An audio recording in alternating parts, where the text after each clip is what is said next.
المجرم. أبناء قبيلة السادة النعيم الهاشمي.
العميد عبد الرزاق سكوت من عوامل العوامل.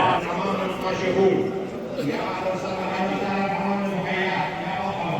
اهلا وسهلا الشيخ علاء يا مرحبا. يا مرحبا بالجميع.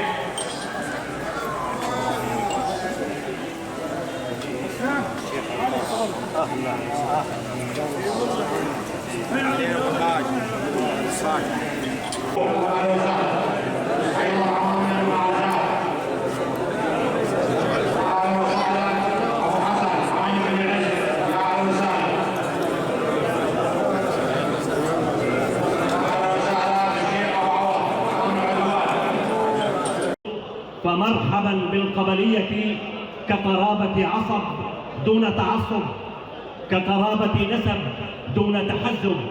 مرحبا بالقبلية على أنها صلة رحم وإغاثة ملهوف وكرم ضيافة وتلبية محتاج. باسم قبيلة السادة النعيم نرحب بالضيوف الكرام الذين لبوا هذه الدعوة شاكرين حضورهم. نرحب بالإخوة الكرام كل من مجلس الشورى العام، رئاسة الحكومة، إدارة المناطق المحررة، نشطاء الثورة السورية، مجلس القبائل والعشائر السورية، الهيئة العامة للمهجرين، مجلس الصلح العام. جميع الحضور الكرام من كافة القبائل والعشائر حياكم الله جميعا وعلى الرحب والسعة. الحمد لله رب العالمين، والحمد لله القائل: واعتصموا بحبل الله جميعا ولا تفرقوا. والقائل: يا أيها الناس إنا خلقناكم من ذكر وأنثى وجعلناكم شعوبا وقبائل لتعارفوا.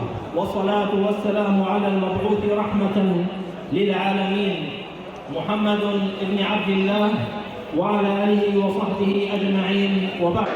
الحضور الكريم، الأخوة الأكارم، يطيب لنا أن نلتقي بهذه الوجوه الطيبة في هذا اللقاء المبارك والدعوة العطرة من أبناء قبيلة السادة النعيم الهاشميين. إن هذه اللقاءات تزيد من روابط الألفة والمحبة والأخوة وجسور التواصل في بناء المحرر وتطويره وازدهاره بكافة المجالات، ومن ثم بناء سوريا الجديدة بعيداً عن عصابات الأسد المجرمة ومن يواليهم. ولا ننسى المحافظة على تحرير أبنائنا المعتقلين والمعتقلات في زنازين النظام المجرم. وألا ننسى أننا سنعود بإذن الله تعالى إلى كافة محافظات ومناطق سوريا المسؤولة، ونخلص أهلنا المهجرين في الداخل والخارج من معاناة التهجير التي يعانونها. ولن نرضى إلا بالصدق في العمل وإخلاص النية والعدل ورد المظالم. إن ما نعيشه في هذا يشرفني ويسعدني حضور هذا الاجتماع المبارك لقبيلة السادة النعيم، هذه القبيلة العريقة الشريفة والتي أتشرف وأفتخر أن أكون أحد أبنائها وأن أنتمي إليها، وأنا ابن لكل العشائر والقبائل. كيف لا، وهي التي يجتمع نسبها يجتمع نسبها مع نسب النبي صلى الله عليه وسلم. أيها الإخوة الأفاضل، إن الرابط القبلي والعشائري من أهم الروابط التي تجمع بين أبناء المجتمع بعد رابطة الإسلام. إن أبناء القبائل والعشائر تعاهد الله والوطن بأن تبقى الدرع الحصين والسد المنيع لحماية مكتسبات ثورتنا المباركة، داعمين لها ولمجاهدين الأحرار حتى تحرير آخر شبر من أرضنا المحتلة.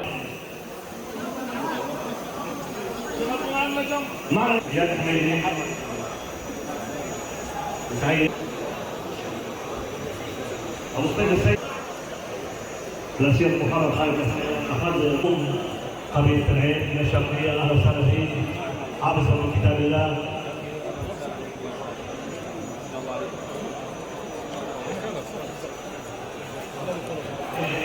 أبو خمسة حافظ من كتاب الله فاستحق التقديم. كل من أبناء السادة العلم، بارك الله فيكم جميعا.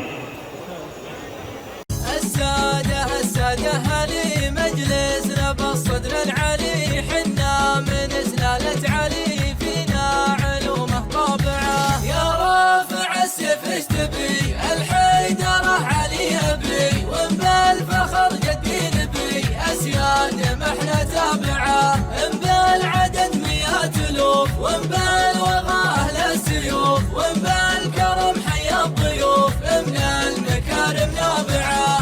رجالنا يرقى العلا ويقول للهيجة هي علوم قيل قال، حنا سوالفنا فعال ما هي حلم ورابعه. حنا لبيت المصطفى صلى الله وسلم عليه، نوفيل من فينا وفا من يشترينا نصطفيه. من باعنا وراح وجفا ذنبه وما تجني يديه، عما مضى ربي عفا مسيئنا نحسن إليه. نحلم إلى حد وكفى ونصرخ ينعم يا العزوة عساكم على خير. يا ربعتي بكل ديرة تجملون، يا قوتي يا فزعتي يا المذاخير، يلي على ريح السمية تغيرون. يجمعكم اسم العين الابات مشاهير، بني عمام قراب والدم ميهون. لا صارت حمية يجونك طوابير، جيتها للصفرة العتيدة للعون. في كل ميدان لها موقف يثير، قبيلة يحسب لها حساب بالكون. يوم رجحت كف الحليف المساطير